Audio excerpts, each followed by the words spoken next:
Hey, it's Tom. Well, we all know that I've been working. I work with a couple of different companies on their knives, Crow and Eagle and whatnot. Most of the time, I work with Charles Hoffman. Now, Charles had got a hold of me. He did some videos over on Deep Woods Bushcraft and Survival, which is a Facebook channel we have, and he was doing some forging in his basement and was, like a live video with it. So he got a hold of me a couple days later. He said to me, hey, he said, I had some steel left over. I was just messing around with something, and I have this old deer leg. So I stuck them together. Would you, like it? And I was like, well, sure. I'll try it. So he sent me a picture. And the picture of the knife is an old brown wooden deer leg, and it's a really rough-looking knife. I love it.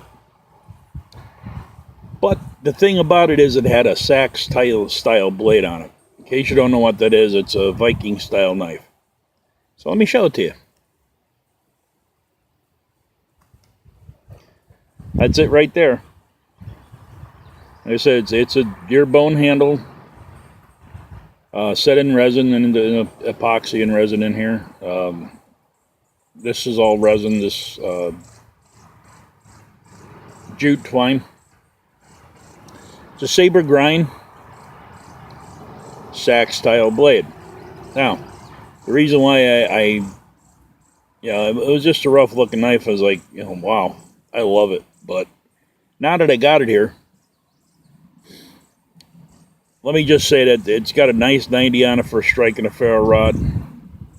It's got a almost perfect distal taper.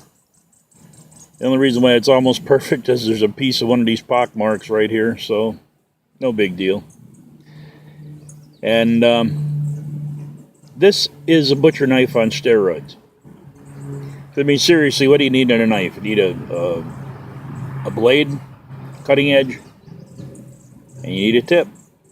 With this, you don't have to worry about it coming up into a belly because it goes right to the tip. Now, it'd be great for skinning. The 90 goes all the way down to here, right to the tip. The reason why I said this is a butcher knife on steroids is because just like with the spay blade on a trapper knife that I like so much, and my hunter models, this has got a unknown spay blade, so to speak. You can see how that's riding across my arm. Now, if I wanted to pierce the skin of a deer or any other animal, I could pierce it, lift up, and just run it right down the animal, depending on what degree of angle I want the skin to ride. As far as the edge,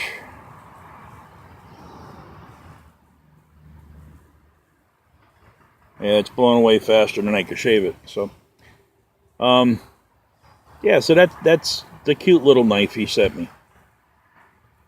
I'm going to see some good use out of this year. Maybe. I'm not sure. Why? Because over at Deep Woods Bushcraft to Survival, we have a challenge every month. Last month's challenge you've seen where I was catching the fish with my fishing kit. And I feel very lucky to have this because there are a lot of people on that channel that are more skilled and able than I am, and they just didn't get a chance to get out, so it was just one of them things.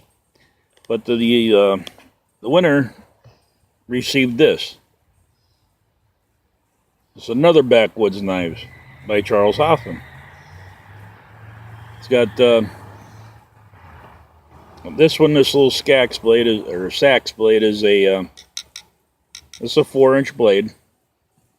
This is a 4-inch blade, and the reason why I like this knife, if you look at it, it's got a recurve.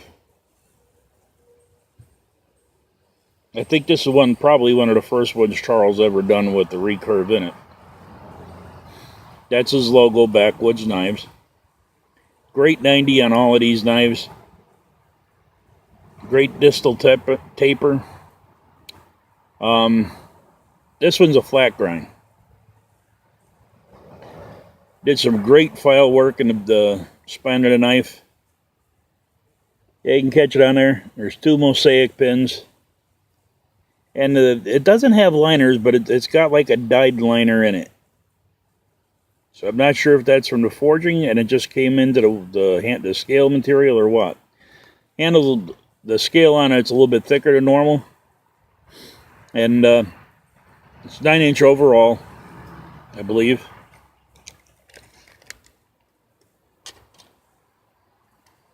Eight-inch overall. So it's 4-inch blade. Yeah, 4-inch blade and 4-inch handle. Which might seem small, but as you can see, it fits my hand pretty good. Very nice and rounded. If you wanted to get in there and do a bull drill type thing, divot. It's great little knives. Now, Charles sells knives also, in case, a lot of guys out there have had them. Stalker Steve has 3 or 4 of them. Nathan 4071's got a few. So, they're out there. People love them. I personally, myself, I do too.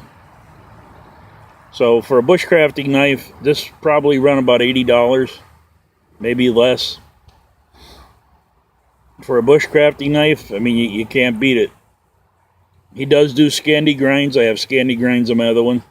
So, it's saber grind, flat ground. Flat ground might be a little more because he has to do them by hand. But Charles does some great knives. Y'all seen my other ones.